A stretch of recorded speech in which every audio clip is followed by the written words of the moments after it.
Welcome back to BK Collectables, your go-to source for everything coin collecting and American numismatics. If you're passionate about coins, history, and uncovering the value in your pocket change, make sure you hit that subscribe button so you never miss a treasure. Today, we're exploring one of the most beloved silver coins ever minted in the United States, the Mercury dime. These beautiful and historic dimes are a cornerstone of American coin collecting, both for their elegant design and their rich historical context. We'll walk through their origins, notable years, mint marks, key dates, and everything else you need to know about these small silver masterpieces. The Mercury dime, officially known as the Winged Liberty Head dime, was minted by the United States from 1916 to 1945. Designed by Adolf Weinman, this 10-cent piece features a stunning image of Liberty wearing a winged cap, symbolizing freedom of thought. Though many refer to the figure as Mercury, the Roman messenger god, the design is in fact a depiction of liberty, hence the coin's official name.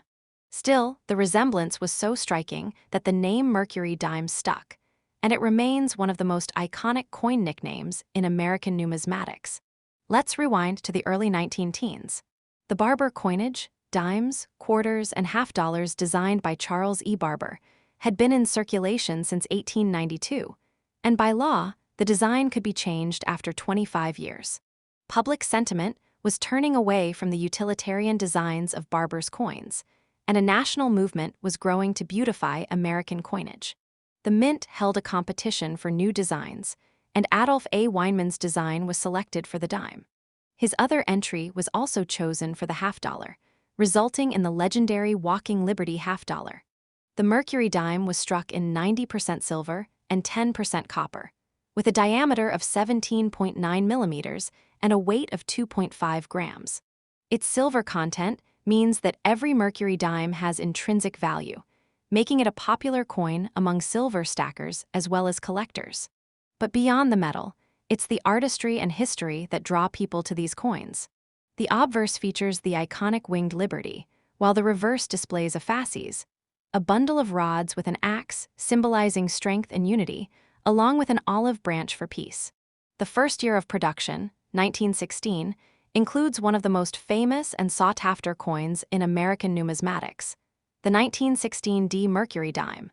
With a mintage of just 264,000 pieces, it was struck at the Denver Mint and is the lowest mintage of the entire series.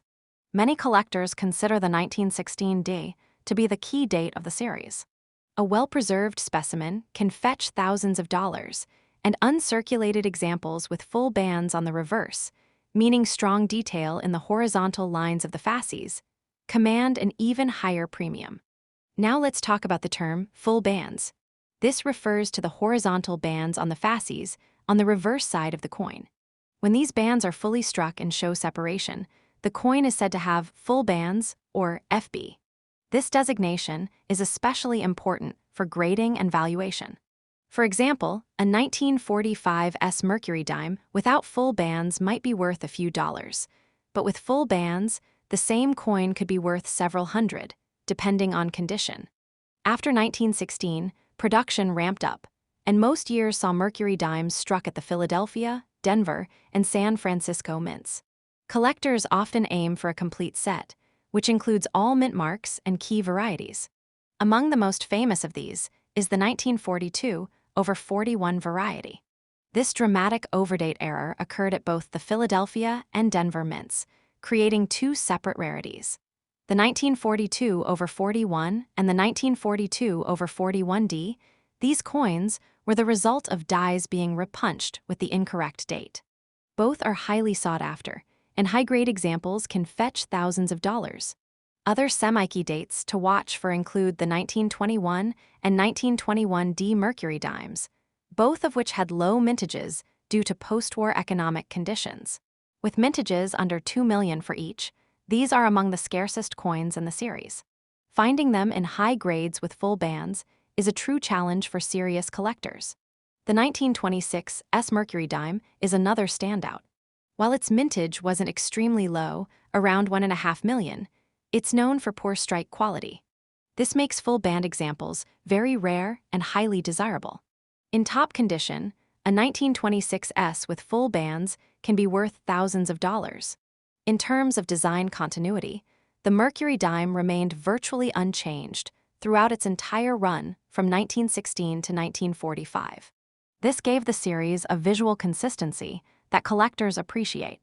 It's one of the few coin types where a complete date-hand mint set fits neatly into a single album, without multiple redesigns or major changes. For this reason, the Mercury dime is considered one of the best series for intermediate to advanced collectors. Let's not forget the end of the series. The final year, 1945, marks the end of the Mercury dime as the United States Mint prepared to honor the recently deceased President Franklin D. Roosevelt. The Roosevelt dime was introduced in 1946, but the legacy of the Mercury dime lived on. Today, it is remembered not only as a beautiful coin, but also as a symbol of the artistic and cultural changes of early 20th century America. Many collectors begin with circulated sets and work their way up to uncirculated or slabbed coins. Third-party grading services like PCGS and NGC offer authentication and grading, which can help newer collectors avoid counterfeit or altered coins, especially important for rare dates like the 1916D and 1942/41. Let's talk briefly about collecting strategies. If you're on a budget, you might start with common date Mercury dimes from the 1940s, which can often be found in circulated condition for just a few dollars. Look for coins with good detail and original surfaces. Once you get a feel for the series, you can move on to semi-key dates and even try to complete a full set. For those interested in silver content, bulk bags of 90% silver dimes, often called junk silver, frequently include Mercury dimes, especially from the later years. When building a set, always pay attention to condition, mint marks, and whether the coin has full bands. A full band coin will generally command a higher price and retain more long-term value. Toning, the natural color change that silver undergoes over time, is also a major factor. While some prefer brilliant white coins, others seek beautifully toned examples with rainbow hues. These aesthetic preferences can drive pricing just as much as grade or rarity. The appeal of the Mercury dime goes beyond its metal content or rarity. It represents an era of artistic excellence and American optimism. The early 20th century was a time of innovation, struggle, and growth for the United States. The coin's design reflects a nation that valued liberty, strength, and peace.